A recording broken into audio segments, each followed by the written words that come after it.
Hello students, good morning to all of you. आज हम start करेंगे आपका चैप्टर नंबर 14 स्टैटिस्टिक्स। इसमें सबसे पहले डिस्कस करेंगे कुछ इंपॉर्टेंट डेफिनेशंस, जिसमें पहली डेफिनेशन है डेटा। डेटा किसे कहते हैं? What is data? तो देखो, फैक्ट और फिगर्स विच आर न्यूमेरिकल और otherwise collected with a definite purpose are called data. ऐसे फैक्ट या फिगर, फैक्ट का मतलब तथ्य, जो वेल प्रूव्ड हों और जिनका जो फॉर्म है वो न्यूमेरिकल भी हो सकता है, वो संख्यात्मक रूप में भी हो सकते हैं या फिर किसी दूसरे रूप में भी हो सकते हैं। जैसे लोगों का ब्लड ग्रुप हो गया, वो कोई न्यूमेरिकल वैल्यू नहीं है, संख्यात्मक मान नहीं होता है। या तो ब्लड ग्रुप ए टाइप का या बी टाइप का या ओ टाइप का या ए बी टाइप का, तो संख्यात्मक नहीं हो, ऐसा भी हो सकता है। तो ऐसा कलेक्शन जो होगा, जो किसी विशेष उद्देश्य से कलेक्ट किए गए होंगे, वो डेटा कहलाएगा। मतलब ऐसे फैक्ट या फिगर जो न्यूमेरिकल फॉर्म में भी हो सकते हैं या दूसरे फॉर्म में भी हो सकते हैं और किसी विशेष उद्देश्य के लिए उनको कलेक्ट किया गया हो, तो वो डेटा कहलाता है।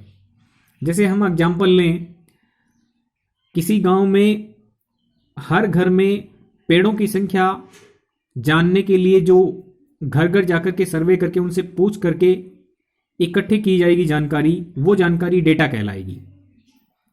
तो डेटा क्या होता है? ऐसे फैक्ट या फिगर जो न्यूमेरिकल फॉर्म में भी हो सकते हैं या किसी दूसरे फॉर्म में हो सकते हैं और किसी विशेष उद्देश्य के लिए उनको जानकारी को इकट्ठा किया जाता है, तो वो जानकारी डेटा होती है। स्टैटिस्टिक्स क्या है? सेकेंड डेफिनेशन है स्टैटिस्टिक्स। तो देखो, extraction of the meaningful information from the data is studied in the branch of mathematics which is called statistics। तो देखो, स्टेटिस्टिक्स है वो मैथ्स की एक ऐसी ब्रांच है जिसमें जो डेटा हमने कलेक्ट किया है उससे कोई मीनिंगफुल इंफॉर्मेशन हम निकाल सकें।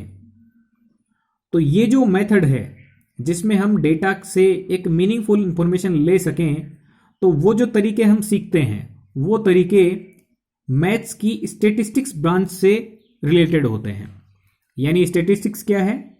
मैथ्स की एक ऐसी ब्रांच है जिसमें डेटा से हम हमारी जानकारी के लिए जो मीनिंगफुल इंफॉर्मेशन है वो निकालें, वो कहलाती है statistics.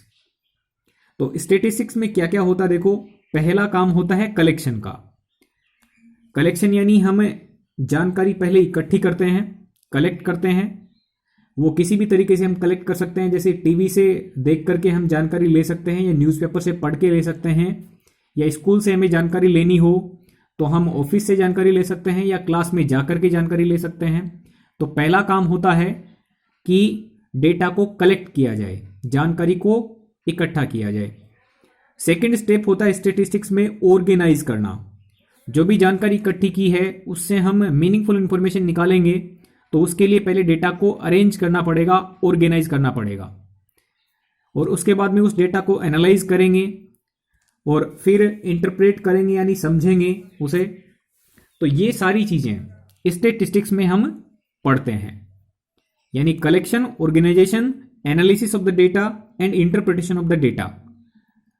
These all things are studied in the branch of mathematics which is called statistics. ठीक है। अब देखो, डेटा दो प्रकार के होते हैं, प्राइमरी डेटा, सेकेंडरी डेटा। तो देखो, बेसिक इंफॉर्मेशन ये है, प्राइमरी डेटा होता है वो किसी व्यक्ति के द्वारा पर्सनली जाके कलेक्ट किया जाता है। जैसे कोई भी यदि सर्वेयर आता है तो क्लास में जाकर के डायरेक्टली बच्चों से पूछ करके उनसे जानकारी इकट्ठी करता है, तो वो कहलाता है प्राइमरी डेटा। लेकिन वही व्यक्ति यदि क्लास में बिना गए और ऑफिस से रिकॉर्ड लेता है, तो वो डेटा जो वो कलेक्ट करता है वो डेटा उसके लिए सेकेंडरी डेटा होगा, क्योंकि उसने डायरेक्टली बच्चों से जाकर के नहीं पूछा है, वो ऑफिस रिकॉर्ड से इंफॉर्मेशन ले रहा है। तो उसके लिए जो सोर्स ऑफ इंफॉर्मेशन है वो ऑफिस है, डायरेक्ट बच्चे नहीं है, डायरेक्ट स्टूडेंट नहीं है। तो प्राइमरी डेटा क्या होता? देखो, data collected by the investigator himself or herself with a definite purpose in his or her mind is called primary data. यानी कोई भी इन्वेस्टिगेटर आता है वो अपने माइंड में कोई विशेष उद्देश्य से डेटा को इकट्ठा करता है, खुद जाकर के पर्सनली, तो वो कहलाएगा primary data. Number of students in your class, ये एक एग्जाम्पल है। Number of fans in your school, आपकी स्कूल में कितने फैंस हैं, यदि डायरेक्टली कोई इसको कलेक्ट करे, गिने और फिर रिकॉर्ड बनाए, तो वो कहलाएगा प्राइमरी डेटा। सेकेंडरी डेटा क्या है? When the information was gathered from a source which already had the information stored, the data obtained is called the secondary data। मैंने आपको बताया है कि ऐसे किसी सोर्स से इंफॉर्मेशन ली जाए जहां पर पहले से स्टोर की हुई है, तो वो जो इंफॉर्मेशन होगी वो सेकेंडरी डेटा कहलाएगी। मैंने एग्जांपल आपको पहले बता दिए हैं, और दो एग्जांपल में देख रहा हूं। Election results obtained from TV और न्यूज़पेपर्स। देखो, ये जो इलेक्शन रिजल्ट आप देखते हैं टीवी पे या न्यूज़पेपर पे, तो आपके लिए वो सेकेंडरी डेटा है, वो प्राइमरी डेटा नहीं है, क्योंकि इलेक्शन के जो रिजल्ट हैं वो आप तक पहुंच रहे हैं, वो टीवी के माध्यम से पहुंच रहे हैं। आपके लिए टीवी या न्यूज़पेपर क्या है? सोर्स है। जो इलेक्शन के रिजल्ट वास्तव में कलेक्ट किए गए थे वो पोलिंग बूथ से या हमारे इलेक्शन कमीशन से, वहां से कलेक्ट किए गए होते हैं, लेकिन आपके लिए सोर्स क्या है? टीवी या न्यूज़पेपर। सेकेंड इसका एग्जांपल ये हो सकता है, family records obtained from the gram panchayat office. चूंकि ग्राम पंचायत होती है वो राशन कार्ड्स का कलेक्शन या रिकॉर्ड उनके पास होता है, तो यदि हम फैमिली रिकॉर्ड देखना चाहें विलेज वाइज या वार्ड वाइज, तो वहां से हम डायरेक्टली इंफॉर्मेशन ले सकते हैं कि इस घर के मुखिया के साथ में इतने फैमिली मेंबर्स हैं। तो आपके लिए जो इंफॉर्मेशन का सोर्स है वो ग्राम पंचायत ऑफिस है, यानी वो डेटा जो आप ले रहे हैं वहां से, वो आपके लिए सेकेंडरी डेटा है। आप उसको प्राइमरीली या पर्सनली जाके कलेक्ट नहीं कर रहे हैं।